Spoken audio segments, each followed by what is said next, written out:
Mate miss జ్యోతి మల్హోత్రా. నమస్తే G. ఈమె హర్యానాలోని హిస్సార్ కి చెందిన 34 ఏళ్ల ట్రావెల్ బ్లాగర్. ఈమె యూట్యూబ్ ఛానల్ పేరు travel with Jo. Welcome to the channel travel with Jo. 392K subscribers కలిగి ఉంది. ఈమె నొమాడిక్ లియోగల్ పేరు పెట్టుకొని తనకు తాను కల్చరల్ అమ్మాయిగా, శాంతి దూతగా, అంబాసిడర్ గా చెప్పుకుంటూ ఉండేది. ఈమె తన మెయిన్ ఎజెండా ఏంటో అని ఎవరైనా అడిగితే ఏం చెప్తుందో తెలుసా? ఇండియా పాకిస్తాన్ మధ్య స్నేహబంధాన్ని పెంచడం అంట. హిందుస్థానీ పాకిస్తానీ బహన్ బహన్. కానీ మే 15, 2025 రోజున ఈమె పాకిస్తాన్ కోసం ఇండియాలో స్పైగా పనిచేస్తుంది అన్న ఆరోపణ ఈమె జీవితం మొత్తాన్ని తలకిందులయ్యేలా చేసింది. ఇండియాలోని ఒక చిన్న టౌన్ కి చెందిన వ్లాగర్ ఎలా ఇంటర్నేషనల్ స్పైగా మారిందో ఈ వీడియోలో పూర్తిగా తెలుసుకుందాం. జ్యోతి మల్హోత్రా తన ట్రావెల్ వ్లాగ్స్ తో ప్రపంచాన్ని షేక్ చేసింది. ఎందుకంటే ఇండియా నుండి పాకిస్తాన్ వెళ్ళి ట్రావెల్ వ్లాగ్స్ తీసే చాలా తక్కువ మంది ట్రావెలర్స్ లో ఈమె top content creator. India Pakistan మధ్య ఎలాంటి వివాదాస్పద సంబంధాలు ఉన్నాయో మనందరికీ తెలుసు. ఇలా ఉన్నప్పుడు ఇండియా నుండి పాకిస్తాన్ వెళ్ళడమే కష్టం అంటే అక్కడికి వెళ్ళి వీడియోస్ తీసి లక్షలాది మందికి చూపిస్తుంది అంటే మామూలు విషయం అయితే కాదు. ఈమె కంటెంట్ కి చాలా మంది ఫ్యాన్స్ ఉన్నారు. అందుకే ఈమె ఛానల్ చాలా ఫాస్ట్ గా గ్రో అయింది. ఈమె ఇప్పటి వరకు తన ఛానల్లో అప్లోడ్ చేసిన 487 వీడియోస్ లో మాక్సిమం అన్ని ట్రావెల్ బ్లాగ్సే ఉన్నాయి. ఇన్స్టాలో 1,00,000 మందికి పైగా ఫాలోవర్స్ ఉన్నారు. అండ్ అందులో ఆమె తన పర్సనల్ లైఫ్ ని షేర్ చేస్తూ ఉండేది. కానీ ఈ ట్రావెల్ బ్లాగ్స్ వెనకాల అండ్ ఈ కలర్ఫుల్ లైఫ్ వెనకాల ఇంకేదో గూడుపుటాని ఉండింది. మే 2025లో అది అందరికీ తెలిసేలా బయటకు వచ్చింది. 15th మే రోజు హర్యానా పోలీసులు జ్యోతి మల్హోత్రాని ఒక హై ప్రొఫైల్ కేసులో అరెస్ట్ చేశారు. ఈ ఒక్క ఇన్సిడెంట్ భారత్ మొత్తాన్ని ఒక్కసారిగా ఉలిక్కి పడేలా చేసింది. ఈమె వీడియోస్ చూసే లక్షలాది మంది ఫాలోవర్స్ అంతా ఒక్కసారిగా షాక్ అయ్యారు. ఆమె ఇలాంటి పని ఎలా చేసిందంటూ అవాక్కయ్యారు. అధికారులు చెప్పిన ఆధారంగా జ్యోతి మీద పాకిస్తాన్ కి చెందిన ISIకి స్పైగా పనిచేస్తూ ఇక్కడి రహస్యాల్ని చేరవేస్తోంది అన్న కేసు ఆమె మీద నమోదైంది. ఇండియన్ డిఫెన్స్ సిస్టమ్ కి చెందిన ఇంపార్టెంట్ అండ్ కాన్ఫిడెన్షియల్ ఇన్ఫర్మేషన్ ని ISIకి వాట్సాప్, టెలిగ్రామ్, స్నాప్చాట్ ద్వారా షేర్ చేసిందని అధికారులు చెప్తున్నారు. ఇంకా ఏం చెప్తున్నారంటే అదే సోషల్ మీడియా ప్లాట్ఫామ్స్ ని యూజ్ చేసి ISI ఏజెంట్స్ తో జ్యోతి తరచూ ఇక్కడి ఇన్ఫర్మేషన్ ని షేర్ చేసేదని చెప్తున్నారు. ఎవరికి అనుమానం రాకుండా ఉండేందుకు ఫేక్ పేర్లతో ఈ ఏజెంట్స్ కాంటాక్ట్స్ ని సేవ్ చేసుకునేది. అందులోందే ఒక పేరు జాట్ రంధావా. యాక్చువల్ గా ఈ ఏజెంట్ అసలు పేరు రానా షెహబాజ్. ఈ కథ 2023 నుండి స్టార్ట్ అయింది. 2023లో జ్యోతి ఢిల్లీలోని పాకిస్తాన్ హై కమిషన్ కి పాకిస్తాన్ వీసా కోసం వెళ్ళింది. ఇక్కడ ఈమెకి ఎహసానుర్ రహీం అలియాస్ దానిష్ తో పరిచయం ఏర్పడింది. దానిష్ ఒక పాకిస్తాన్ అధికారి.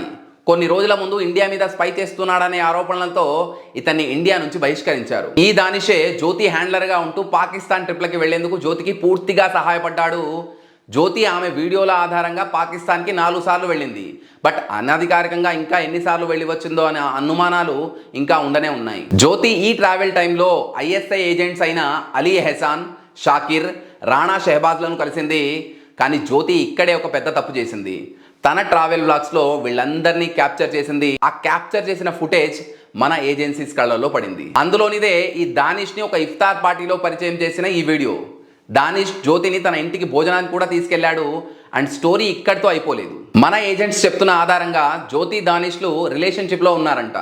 అండ్ జ్యోతి దానిష్లు కలిసి ఇండోనేషియా, బాలి ట్రిప్లకు కూడా వెళ్ళారు. ఇది ఆమె తన వీడియోస్లో కూడా షేర్ చేసింది. జ్యోతి ఇదంతా తప్పని పరిస్థితిలో చేసిందా లేదా తను మనస్ఫూర్తిగా చేసిందా? ఇది ఇప్పుడు $1 మిలియన్ ప్రశ్న. ఇందులో జ్యోతి ఒక్కరే లేరు.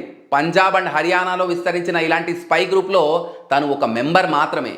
జ్యోతితో పాటు ఇంకో 4గురిని కూడా పోలీసులు అరెస్ట్ చేశారు. ఇందులో గుజాలా, మల్లేర్ కోట్లకి చెందిన విధవరాలైన ఈమెను పెళ్లి చేసుకుంటా అని చెప్పి దానిష్ ఆశ చూపెట్టాడు. ఇంకొకరు దేవేందర్ సింగ్ దిల్లోర్. విద్యార్థి అయిన ఇతను పటియాలా కంటోన్మెంట్ కి చెందిన సెన్సిటివ్ వీడియోస్ ని పాకిస్తాన్ ఏజెన్సీస్ కి షేర్ చేశాడు. ఇండియా ఏజెన్సీస్ అన్ని ఏం చెప్తున్నాయంటే మన రహస్యాల్ని వాళ్ళకి చెప్పేందుకు వీళ్ళందరికీ ఫైనాన్షియల్ గా అండ్ ఎమోషనల్ గా ఆశ చూపెట్టారు అని చెప్తున్నాయి. జ్యోతి మీద అఫీషియల్ సీక్రెట్ యాక్ట్ యాక్షన్ 345 ఆధారంగా కేసు నమోదైంది. అండ్ IPC సెక్షన్ 152 ప్రకారంగా ఈమె మొబైల్ అండ్ ల్యాప్టాప్ ని జప్తు చేసి ఇన్ఫర్మేషన్ ని గ్యాదర్ చేస్తున్నారు. ఇక్కడ ఇంకో విషయం ఏంటంటే జ్యోతి అరెస్ట్ అయ్యే కొద్దిసేపు ముందు దానిష్ మన దేశాన్ని వదిలిపెట్టి వెళ్ళిపోయాడు.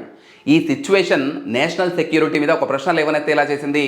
జ్యోతి అరెస్ట్ సోషల్ మీడియాలో పెద్ద దుమారాన్నే లేపింది. అరెస్ట్ అయిన జ్యోతి వీడియోస్ ని నెటిజన్లు ఒక్కొక్కదాన్ని క్షుణ్ణంగా పరిశీలించి ఈమె బ్రెయిన్ వాష్ ఎలా అయింది, ఇదంతా ఎలా చేసింది అని చెప్పి సోషల్ మీడియాలో పోస్టులు పెడుతున్నారు. జ్యోతి పాకిస్తాన్ పంజాబ్ ముఖ్యమంత్రి అయిన మరియం నవాజ్ షరీఫ్ తో ఉన్న వీడియోస్ చాలా వరకు వైరల్ అయ్యాయి. ఇదంతా తెలిసిన తర్వాత ఇంకా కొంతమంది ఏమంటున్నారంటే జ్యోతి ఒక పప్పెట్ మాత్రమే, అసలు కథ వెనక ఉండి నడిపించింది ఇంకెవరో ఉన్నారు అంటున్నారు. ఈమె ఫాదర్ హరీష్ మల్హోత్రా తన కూతురు లీగల్ గానే పాకిస్తాన్ వెళ్ళిందని, తను ఏ తప్పు చేయలేదని కావాలనే తన కూతుర్ని ఇందులో ఇరికిస్తున్నారని ఆరోపిస్తున్నారు. జ్యోతి ఛానల్ ఇంకా యూట్యూబ్ లో అలానే ఉంది. సో అక్కడ ఆమె పాకిస్తాన్ గురించి, అక్కడి సంస్కృతి గురించి ఈమె మంచిగా చెప్పినటువంటి వీడియోస్ ఆమె మీద ఇంకా అనుమానాల్ని బలపరిచేలా చేస్తున్నాయి. ఆమె ఇదంతా మనస్ఫూర్తిగా చేసిందా లేదా ఆమె ప్రియుడు దానిష్ చెప్పినట్టుగా చేసిందా అనేది తెలియాల్సి ఉంది. ఇది జ్యోతి మల్హోత్రా కేస్ నెక్స్ట్ హియరింగ్ లో తెలుస్తుంది. ఆమె ఒక ఇంటెలిజెంట్ స్పైయా లేదా ఎమోషనల్ గా ఆడబడ్డ గేమ్ లో ఒక ఆట బొమ్మ అనేది మే 22కు తెలుస్తుంది. ఈమె చేసిన పని వల్ల ఇండియాకి ఎంత నష్టం కలిగింది, ఇండియా రక్షణకు ఎంత ముప్పు వాటిల్లింది అనే దాని మీద ఇంకా ఎంక్వైరీ నడుస్తూనే ఉంది. ఇది క్లియర్ కట్ గా జ్యోతి మల్హోత్రా యొక్క స్టోరీ. ఇది ఆమె సబ్స్క్రైబర్స్ ని అండ్ ఇండియన్స్ అందరినీ ఉలిక్కి పడేలా చేసింది. దీని మీద మీ అభిప్రాయం ఏంటో కూడా ఖచ్చితంగా కమెంట్ చేయండి. నెక్స్ట్ వచ్చే వీడియోస్ కోసం నా ఛానల్ని సబ్స్క్రైబ్ చేసుకోండి. మళ్ళీ కలుద్దాం. జై హింద్.